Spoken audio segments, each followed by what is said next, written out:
Bienvenue dans les récits extraordinaires de Pierre Bellemare. Un podcast issu des archives d'Europe 1. L'affaire que nous traitons aujourd'hui pourrait vous paraître à la limite de la vraisemblance et aussi parce qu'elle a déjà été utilisée comme point de départ pour un feuilleton, un scénario de film et une pièce de théâtre. La version que nous en donne aujourd'hui Jacques-Antoine est la version strictement officielle, telle qu'elle ressort des enquêtes de police et des témoignages entendus au procès. Mai 1967, à San Diego, en Californie du Sud. Le destroyer Knog, du 11e district naval US, rentre à son port d'attache après les manœuvres du Pacifique. Jay Benson, quartier-maître, chef de pièce, 30 ans, regarde la ville. Il n'est pas très grand, cheveux châtains en brosse, les yeux bleus. Il gagne ce que gagne en France un directeur de petite usine, mais il s'ennuie. Il était impatient de revoir la terre. Dame, un mois en mer, c'est long. Mais maintenant, il soupire. À terre, c'est toujours la même chose. On se promet monts et merveilles, et puis rien. La solitude, une cuite par-ci par-là. Jay Benson est un homme timide. Dans une ville de gens trop vieux, il y a 150 000 habitants à San Diego, 10% sont des amiraux dorés, des sous-officiers un peu raplapla. Tous les retraités de la marine américaine de guerre se retirent ici. Il ne peut tout de même pas passer son temps au musée d'anthropologie ou à l'auditorium en plein air. Quant au musée aztèque, des souvenirs de la conquête espagnole, il connaît ça par cœur. Jay vient de passer au contrôle du port. Son seul espoir, que Tim soit là. Il se renseigne au bureau? Non. Le quartier-maître Tim Koenig est parti en manœuvre depuis 2 jours. Ah, décidément, Jay n'a pas de chance.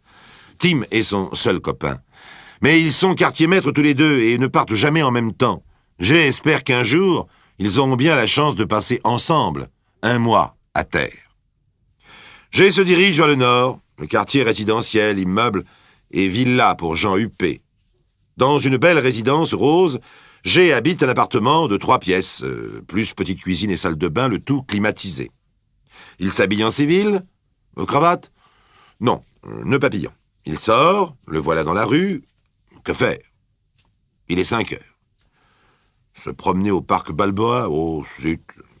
Monter au nord-ouest, vers Holton, la vieille ville espagnole. Oh, beaucoup de fleurs, et puis après. Ce qu'il lui faudrait, c'est un bon coup de jazz. Pour cela, il faut aller au sud de la ville et poser là-bas la première pierre de ce dossier extraordinaire de la police.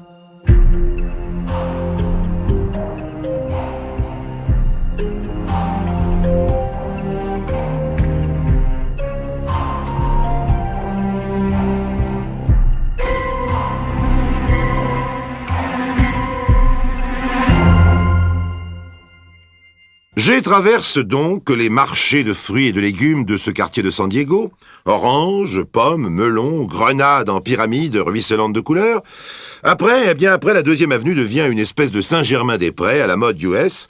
Petits hôtels, mauvais garçons en blue jean, stand de tir, éventaire à hot dog, bistrot. Plus loin, la population devient mexicaine, noire. Ici, une petite explication.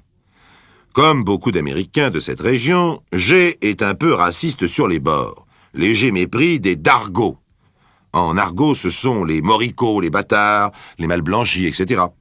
Mais s'il n'est pas assez lucide pour se rendre compte qu'il s'ennuie parce qu'il a peur de vivre, Jay est attiré et impressionné par la vitalité des dargots, leur joie de vivre. Le voilà donc hésitant, arrêté devant un stand de tir. Machinalement, il pose 10 cents sur le comptoir. Un gros Mexicain, sale, lui donne un fusil. Il tire sur une pipe et la brise. Recharge et va tirer à nouveau lorsqu'un coup de feu éclate. La pipe qu'il visait s'est brisée. Jay, qui entend un éclat de rire, se retourne. Une très jolie fille en robe blanche imprimée, encre marine et petit Popeye, le regarde, se détourne, charge son fusil, ferme les 2 yeux et tire encore. Jay rit car elle a raté. Oh, ce doit être une dargo, les cheveux noirs, trop noirs, mais bon sang. C'est tout de même une bien belle fille. Posément, Jay tire, casse une pipe et entend un sifflet d'admiration. C'est elle qui a sifflé. Jay se demande si elle se moque de lui. « Désolé pour la pipe, je l'ai cassée par erreur, dit-elle. Oh, ce n'est rien. Il pense qu'elle n'a pas l'accent des Mexicains. Le Mexicain de la baraque sourit à son tour. G, gêné, regarde les beaux cheveux noirs, la somptueuse queue de cheval, et s'enhardit. « Vous êtes américaine ?» Et du tac au tac. « Vous êtes marin ?»« Vous me trouvez trop brune ?»« Oh, vous n'êtes pas trop brune, Elle rit.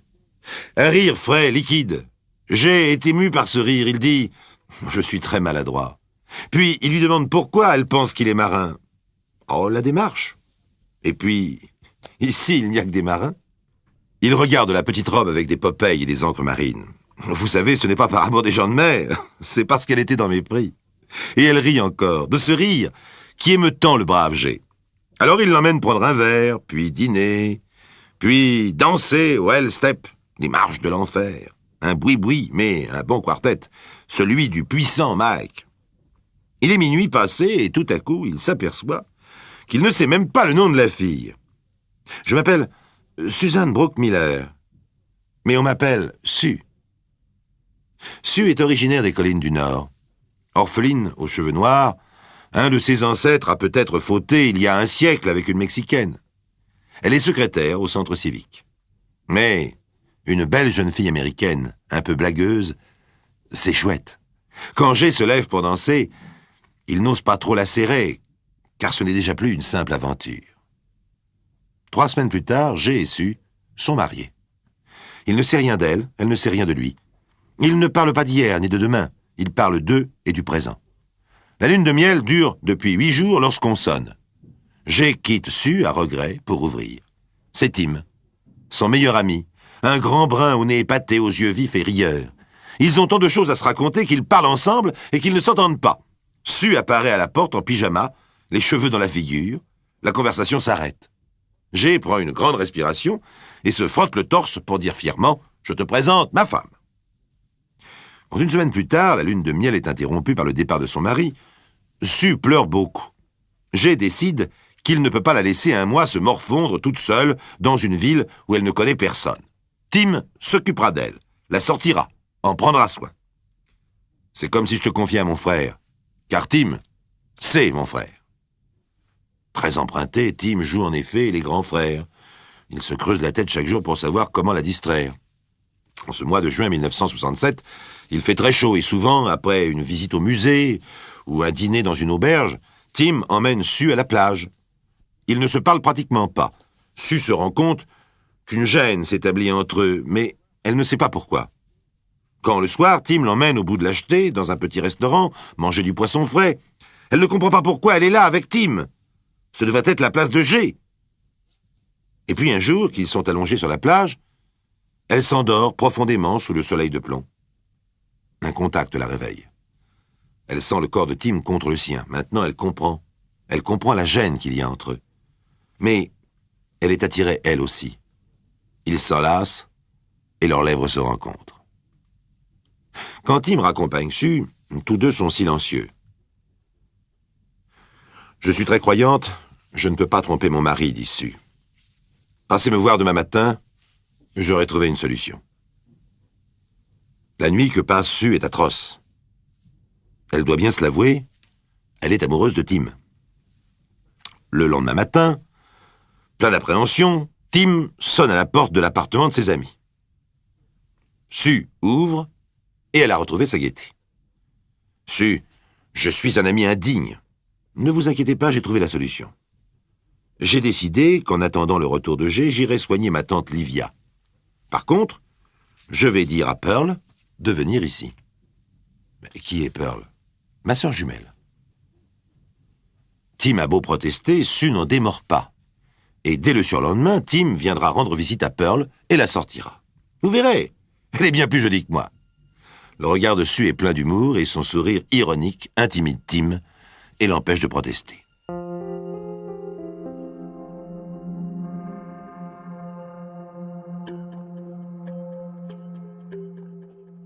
Le lendemain, Pearl, la femme qui apparaît à Tim dans l'encadrement de la porte, a un chignon. C'est bien la seule chose qui la différencie de Sue. Il la détaille, il est renversé par la ressemblance. Il fait avec Pearl les mêmes sorties qu'avec Sue, pizzeria, musée, promenade en mer. Tim a transféré son amour. Pour lui, aimer Sue ou aimer Pearl, c'est la même chose. Mais avec Pearl, c'est permis, car elle est libre, et Pearl a du goût pour lui. Il en est sûr. Tellement sûr que 8 jours plus tard, quand Jay débarque, qu'il trouve son appartement vide et se précipite chez son meilleur ami, Tim lui présente sa femme. Jay n'en revient pas. Il ne savait pas que Sue avait une sœur jumelle. Il est vrai, et qu'ils n'ont jamais parlé de leur famille. Mais quelle ressemblance! Même démarche, même voix! Puis Pearl explique. Pour toute famille, il ne reste à Sue et à elle que tante Livia. Elle n'en parlait pas car la pauvre femme est infirme. Jusqu'à présent, c'est Pearl qui l'a soignée. Mais maintenant qu'elle s'est mariée à son tour, elle et sa sœur ont décidé de se relayer. D'ailleurs, c'est simple. Puisque leurs maris ne sont jamais là ensemble, elles se succéderont au chevet de tante Livia, suivant l'absence de leurs maris respectifs. Ah, Jay trouve l'idée formidable. Il est tellement attendri par le récit de Pearl. Elle est vraiment très jolie, moins pétulante peut-être que sa femme, mais plus racée. Ah, n'empêche que Sue est la plus belle. Et puis, n'est-ce pas extraordinaire? Les 2 meilleurs amis du monde mariés avec les 2 plus belles jumelles du monde. 6 mois vont passer. Sue, au volant de la voiture que Jay lui laisse toujours en son absence, quitte San Diego et se rend à Las Salinas, à peine à 30 km. Elle entre dans un immeuble. Dans un appartement, elle sort de l'armoire les vêtements de Pearl. Elle change de lingerie entièrement, se fait un chignon. Si elle le pouvait, elle changerait même de peau. Car, bien entendu, il n'y a pas de Pearl, il n'y a pas de tante Livia. Il n'y a que Sue qui aime Jay et qui aime Tim. Pour se simplifier la vie, elle a imaginé de se dédoubler. Elle a inventé la sœur jumelle. Ainsi, la morale est sauve. Elle a 2 maris, mais personne ne le saura, surtout pas les maris. Pour le moment, elle se trouve bien ainsi. Quand elle sort de l'appartement, elle n'est plus la même femme. Pas seulement au niveau du physique, mais même les attitudes. Elle change de mentalité tout naturellement. Avec Jay, elle est Sue la pétulante, joyeuse, blagueuse. Avec Tim, elle est Pearl, plus posée, un peu plus languide, moins bavarde. Elle entre facilement dans la peau de son rôle, car, comme toutes les femmes amoureuses, elle se modèle à l'humeur de son mari. Jay est fruste, d'une intelligence peu vive. Il veut être dominé. Tim est plus vif, plus impérieux, un brin romantique. Sue est le pôle positif de Jay. Pearl est le pôle négatif de Tim. Moralement, Sue ne se rend pas compte de sa duplicité. Elle est en paix avec sa conscience. Il est vrai que pour le moment, elle ne fait de mal à personne. Après avoir laissé par précaution la voiture de Jay dans un garage de San Diego, Sue, devenue Pearl, va rejoindre son mari Tim à la Galerie des Beaux-Arts. Greco, Murillo, Rubens, Goya, Zurbaran, Corot, Matisse. Belle salle lumineuse, conçue comme une clinique blanche. Tout au long de la visite, Tim parle du peu de goût que Jay a pour les arts. Quel dommage pour Sue. Mais Pearl prétend que Sue non plus n'aime pas les arts. Comment, dit Tim? Mais vous avez toutes les 2 les mêmes goûts, au point que c'en est stupéfiant. Mais Pearl proteste. Sue est une écervelée. Tim, en la défendant, provoque sa colère. Si tu me la préfères, pourquoi ne l'as-tu pas épousée? Un peu plus tard, Sue, qui, rappelons-le, est ce jour-là Pearl, commet une imprudence en refusant violemment que son mari l'accompagne chez la tante Livia. Or, Pearl n'est pas violente. Elle se rend compte de sa maladresse et pourquoi elle se radoucit bien vite. Mais Tim reste perplexe. Pearl, redevenue Sue, ne peut s'empêcher de rendre visite à Tim. Elle explique que Jay n'est pas encore arrivé. Elle trouve Tim triste. Qu'est-ce qu'il y a? Tim rougit, la regarde longuement. Je suis laide? Oh non, dit-il, très belle, plus belle que... Que qui? Que Pearl, avoue Tim. Sue devient blême. Oh, ne vous méprenez pas, dit Tim, ce qui est fait est fait. Mais c'est vous que j'ai toujours aimé. Pearl n'est qu'un produit de remplacement. Vous êtes plus vivante que Pearl, plus passionnée. La vertueuse indignation de Sue se transforme en mépris quand elle se trouve seule. Dire que cette idiote de Pearl n'est pas capable de garder son mari. Et soudain, elle éclate de rire. Un mois plus tard, prise à son propre jeu, Sue veut savoir ce que Jay pense de Pearl. Pearl, la douce, la tranquille, devance son mari et se rend chez Jay. Ils boivent un verre. Pearl se fait plus douce, plus languide que jamais. Jay ne cesse de la regarder et soupire. « Qu'y a-t-il » lui demande-t-elle. « Pourquoi regardez-vous ce chignon avec tant d'insistance ?»« Il vous va bien, Pearl. Un jour, je laisserai tomber mes cheveux et Sue se fera un chignon. Vous ne nous reconnaîtrez pas. »« Si, » dit gravement Jay. « Vous, je vous reconnaîtrai toujours. Vous êtes plus calme, plus douce que Sue. Voyez-vous, Pearl, ce qui est fait, mais c'est dommage que je ne vous ai pas connu la première. » Pearl la douce serre les dents et gifle G à toute volée. Comme vous vous aimez toutes les deux. Comme vous défendez votre sœur. On aurait presque dit Sue dans des moments de colère. Pearl se radoucit. Qu'il ne soit plus question de cela. Mais Sue ne sait plus où elle en est. Serait-elle jalouse d'elle-même? Quand Tim revient, il est soucieux. Pendant 1 mois, toutes les nuits, sous le ciel du Pacifique, il a rêvé de Sue. Il veut en avoir le corps net. Il veut comparer les deux sœurs. Il ne les a jamais vues ensemble. Il frissonne en pensant qu'il rêve au fond de lui-même d'avoir les 2 femmes. Quand il frappe à la porte de G, Sue s'apprête à partir, puisque G embarque le lendemain soir. N'est-ce pas l'occasion ou jamais de déjeuner tous les 4? G est emballé par cette idée. Sue est en pleine panique. G suggère que l'on confie la tante Livia pour quelques heures à la garde d'une voisine. Sue objecte qu'il n'y a pas de voisin. Quand Tim propose d'envoyer une infirmière de la marine, qui acceptera sûrement de rendre ce service, elle ne peut refuser sans éveiller des soupçons. La seule chose à faire est de gagner du temps. Au petit restaurant, les 2 hommes sont attablés avec Pearl, qui est arrivée la première. Sue arrivera plus tard. Elle a, paraît-il, eu du mal à convaincre la tante Livia de se faire garder par une voisine. Pearl est nerveuse et se retourne tout le temps. L'arrivée d'un télégraphiste la soulage. Impossible venir, tante Livia, grosse crise subite. Désolé, amusez-vous bien, Sue. Mais Tim remarque qu'au lieu d'être affecté, Pearl semble être soulagée. Un an plus tard, c'est au tour de Tim d'embarquer. Les 2 maris parlent de la ressemblance des 2 sœurs. Elle va si loin que l'autre jour, quand Pearl s'est coupée au petit doigt, Sue s'est coupée presque au même endroit. Sue leur raconte qu'enfant, un jour elle s'était cassé la jambe. On l'a ramenée chez sa mère. Lorsqu'une demi-heure plus tard, on a amené Pearl à son tour, elle s'était cassé la jambe aussi. Ah, des fois, mon vieux, on dirait que c'est la même femme. Cette réflexion de G touche Tim. Il lui reste 24 heures avant de reprendre la mer. Et il veut en avoir le cœur net. Tout cela ne tourne pas rond. Au fait, où habite exactement tante Livia? Il ne l'a jamais su. Il rentre et fouille dans les tiroirs de Pearl. Il trouve son agenda. Une adresse le frappe. Las Salinas, 62 Main Street. Or, Las Salinas est à 30 km. Cela correspond au temps que met Pearl pour aller chez sa tante. Il fonce vers le nord. Dans les collines, il ne voit pas le paysage, ni les champs d'arbres fruitiers, ni les éoliennes qui tournent doucement. Arrivé à Las Salinas, il trouve la bourgade endormie. 62 Main Street, un immeuble. Bizarre. Un immeuble. Il croyait tante Livia dans une villa. Il regarde les noms sur les interphones. Sue Brookmiller. Il sonne. La porte ne s'ouvre pas. Il entre à côté dans un bar, commande une bière. Il y a là le patron, un gros homme endormi, un client, un petit vieux, tout seul, l'air retraité. Tim demande au patron « Je cherche une amie, Sue Brookmiller. »« Je ne connais pas, » dit le patron. « Moi, oui, dit le petit vieux. Ah, je l'ai connue haute comme ça. Son père et moi étions copains. Une amie à vous? Je la connais depuis peu, elle m'avait donné rendez-vous ici. Ah, pas souvent là. Mais elle dit qu'elle doit travailler dans une agence de détective. Pourquoi? Bah, on la voit de temps en temps. Vient juste pour changer. De changer? Ouais. Mon épouse, elle pense que Sue doit être détective. Avec tous ces changements de frusques. Tim paie un verre au vieux. Et sa tante Livia, vous la connaissez? Ah, bien sûr, dit le petit vieux. Tim se sent soulagé. Ah, une brave fille, Livia, dommage. Dommage que quoi? Bah, dommage qu'elle soit morte comme ça aussi brusquement. Elle est morte? Bah oui.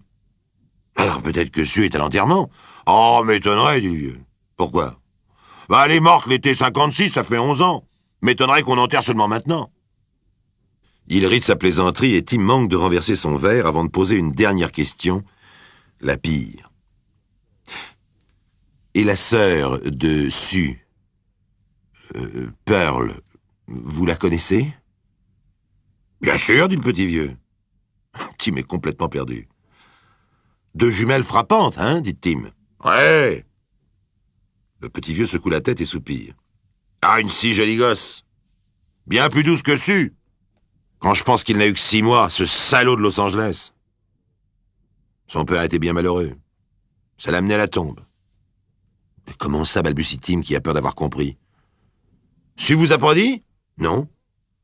À l'âge de 8 ans, à une rue traversée en courant, la Cadillac qui fonce, elle a été tuée sur le coup. Ben, qu'est-ce qui vous arrive? Tim n'entendait plus. Comme un fou, il est sorti. La scène d'explication entre Tim, Jay et Sue est indescriptible. On ne saurait dire si elle est comique ou tragique. Tout d'abord, les deux hommes s'abattent comme des vautours sur leur proie. Sue a les yeux baissés. Elle se laisse tout dire. Et puis soudain, elle relève la tête. Elle rit de colère et de honte. Et vous qui faisiez la cour, l'un et l'autre, à la femme de votre meilleur ami? Ils ne peuvent nier. Ils se regardent comme des étrangers. Tim s'en va en claquant la porte. Jay s'approche dessus et lui dit « Dire que j'aimais Pearl et que Pearl c'est toi. Je t'aimais donc doublement, voilà tout. » Dans le procès pour bigamie intenté à Sue Brookmiller, celle-ci risque 20 ans de prison. La magistrature locale s'en souvient encore. C'est Tim qui a porté plainte, alors que Jay, lui, a choisi d'être témoin à décharge. Au cours du procès, Sue refuse d'expliquer comment elle s'est procuré une double identité. Sans doute a-t-elle dû acheter de faux papiers. Quand le juge dit « Mais enfin, la supercherie devait fatalement être découverte un jour ou l'autre. Dans 1 an ou dans 20 ans, Jay et Tim cesseront de naviguer chacun leur tour. Quant à la tante Livia, vous ne pouviez pas la faire durer éternellement. Il fallait bien qu'elle meure un jour ou l'autre. Alors je me refusais à penser à l'avenir, répond Sue. Mais enfin, vous n'aviez pas songé à une issue? Si, elle y avait songé. Le jour où la situation serait devenue intenable, elle aurait fait disparaître l'une des deux sœurs. Il suffisait d'une lettre d'adieu. J'en ai assez, je ne t'aime plus, je m'en vais au bout du monde. Et quelle est la sœur que vous auriez fait disparaître? Pearl ou Sue? Comment savoir aujourd'hui le mari que j'aurais préféré demain? Il semble bien que Jay ait choisi pour elle. Il supplie le tribunal d'épargner sa femme. Il l'aime et refuse de divorcer car il oublie tout. Il a bien des choses à se faire pardonner lui-même. Ce n'est pas la faute de Sue si elle aimait 2 hommes. Elle a fait pour le mieux. Il supplie qu'on lui épargne la prison. L'avocat n'a presque rien à dire. Sue, en larmes, est condamnée à seulement 6 mois de prison. Avant qu'on l'emmène, Jay lui dit ce que tout le monde attendait. « Je t'attendrai, Sue. » L'épilogue. Ministère de la Marine des États-Unis, 11e district, centre de subsistance de San Diego. Au quartier maître, Tim Koenig. Sommes informés. Avez indûment perçu prime de logement accordée cadre subalterne marine marié. Au terme du jugement rendu par la Cour, n'êtes pas légalement marié. Arriéré prime perçue retenue sur votre solde. Comme quoi, la curiosité est toujours punie.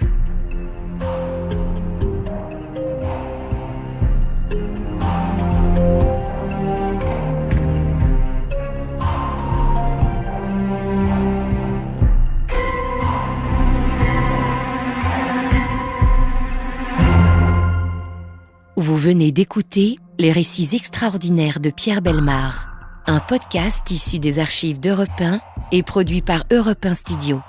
Réalisation et composition musicale, Julien Tarot. Production, Sébastien Guyot. Direction artistique, Xavier Joly. Patrimoine sonore, Sylvaine Denis, Laetitia Casanova, Antoine Reclus. Remerciements à Roselyne Bellemare. Les récits extraordinaires sont disponibles sur le site et l'appli Europe 1. Écoutez aussi le prochain épisode en vous abonnant gratuitement sur votre plateforme d'écoute préférée.